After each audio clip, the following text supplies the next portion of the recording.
Hello there. Unless the European Union agrees to a deal with the UK, they should not get a penny of the Brexit divorce payment, says two former Tory ministers.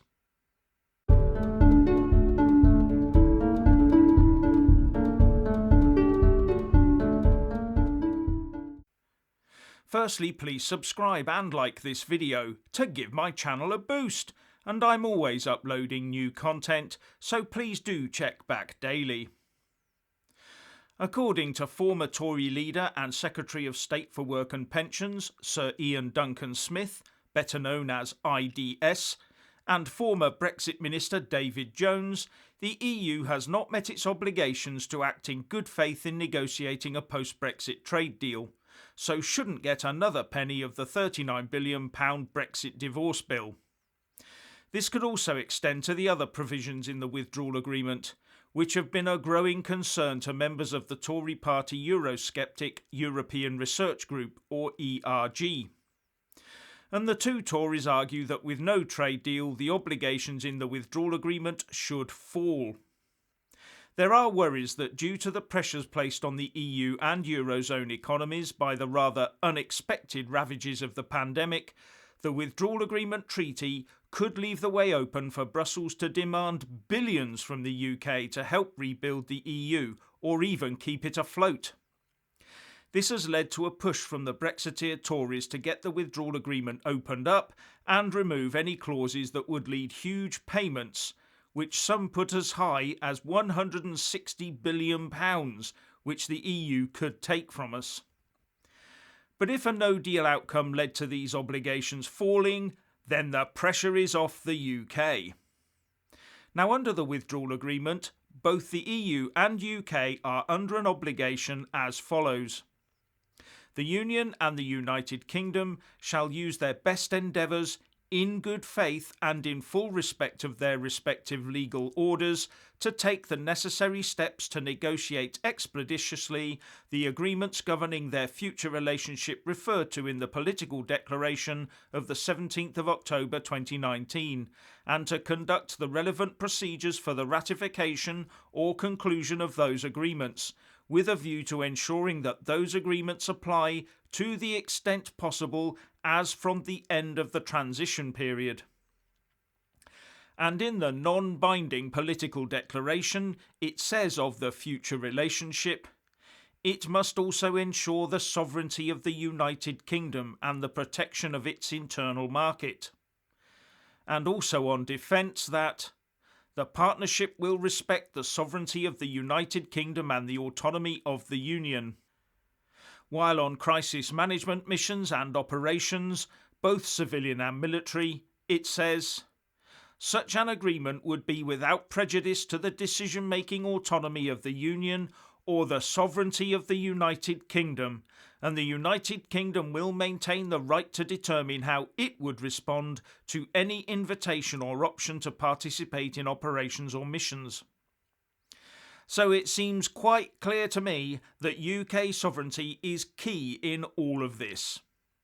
And the question is, how can demands that the UK give up its fishing grounds and operate in someone else's level playing field be respecting our sovereignty? Writing in a comment piece in the Express, IDS said, importantly, David Frost, Boris's chief negotiator, made it clear he agreed when he wrote that in the negotiations the UK places sovereignty above all else. It is in that context that the issue of how these outstanding payments to the EU impinge on the UK sovereignty which matter now.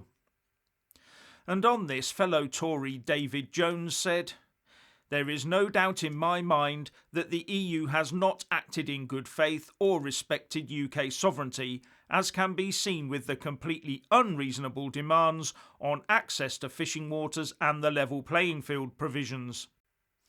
It would be akin to the UK demanding unfettered access to EU cattle and fruit, or to go mining for fuel and minerals across the whole block.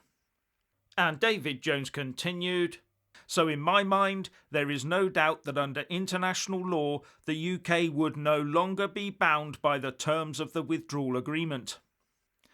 And IDS also wrote, "All this can and must be raised in the negotiations. After all, Article 184 of the Withdrawal Agreement imposes an obligation on both the EU and the UK to use their best endeavours and in good faith to take the necessary steps to negotiate expeditiously the agreements governing their future relationship referred to in the political declaration. These open-ended financial commitments, coupled with the EU's astonishing refusal to negotiate on services, 80% of UK GDP, mean the EU are acting in bad faith, in contravention of their own obligations. The withdrawal agreement was always work in progress, as at the end of the year the UK has a right to a comprehensive agreement, one which treats the UK as a sovereign partner.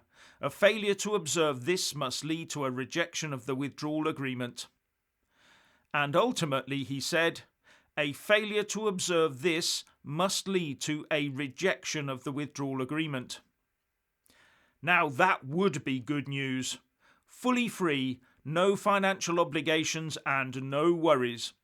No concerns over fisheries or over the level playing field or any other ECJ nonsense. It would also remove all those privileges and immunities for EU staff and former staff that are listed in the withdrawal agreement, covering all manner of things from taxation, social security payments like pensions, unemployment insurance and immunity of MEPs. Remember all of that? Now that would cause a stir in Brussels. You'd hear the eyeball popping from here.